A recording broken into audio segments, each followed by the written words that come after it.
Hello, my name is Jan-Willem Vosmeer. I'm part of the global sustainability team of Heineken and work on sustainable development, stakeholder engagement and social impact.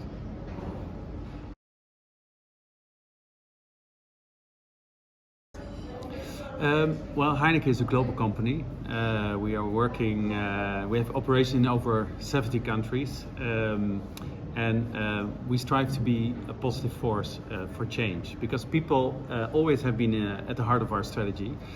Beer brings people together.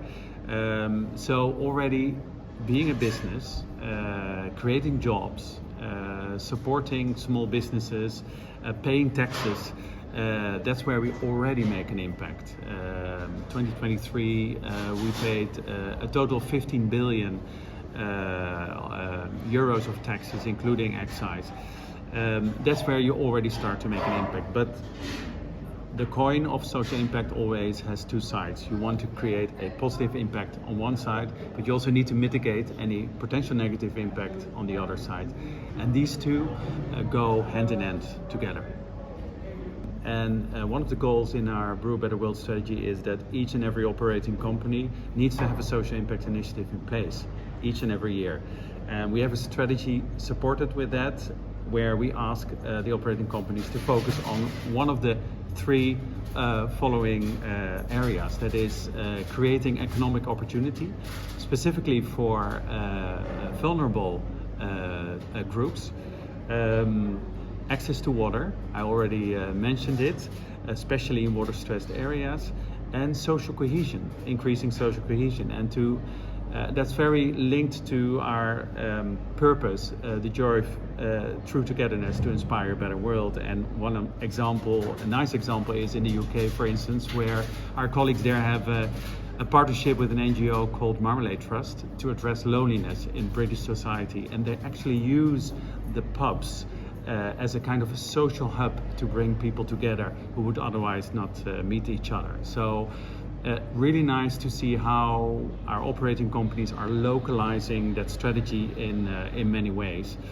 But the basics of all is the foundation is human rights and the human rights due diligence process, and that's where we follow the UN guiding principles for business and human rights and the OECD guidelines.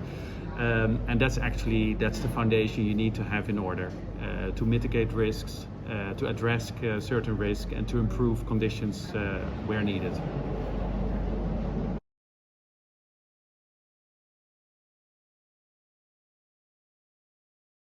Yeah, so it all starts, of course, with your global policies and guidelines, either on water security or human rights or whatever topic that is linked to social impact. But of course, in the end, you need to address it on a local basis. To give you an example, water, of course, is an important topic for us. Beer is 95% water, so we are quite dependent on water. Without water, no beer. So we need to make sure that we really use water in a diligent way. So if we want to assess risks, we look at, okay, where are the regions with water stress? And on a certain moment, you need to zoom in on the specific locations. And what we do then is actually exercise source vulnerability assessment. So really go deep into the local watershed of certain breweries to find out whether it's really water stressed or not. Quite some stakeholder engagement is involved with governments, with other stakeholders, and the moment you actually identify a brewery being in a water-stressed area, then they actually become part of our water stewardship program, which means certain water efficiency target, but also our goal to make sure that all the water we use and consume in the products, that we want to give it back to the watershed. We call it water balancing. And that's what we do together with local stakeholders like NGOs or governments, with projects like ecosystem restoration or reforestation, or even repair of certain water infrastructure. To give you another example, let's say setting up a new brewery. You need to do local investigations as well, due diligence, having a lot of engagement with local stakeholders. And sometimes based on this stakeholder engagement, you also decide actually to move the brewery to another location. We had that recently in Brazil, for instance, where everything was in order to set up a brewery. All the legislation, all the permits were in place. The judges said you're good to go, but there were some doubts on the stakeholder side. Certain groups had the feeling that it might cause negative damage to a nearby archaeological site. And so we had in-depth conversations for a month with the stakeholder groups. We did some extra research, and then on a certain moment we decided it's better to stop and find another location in that region for building a brewery.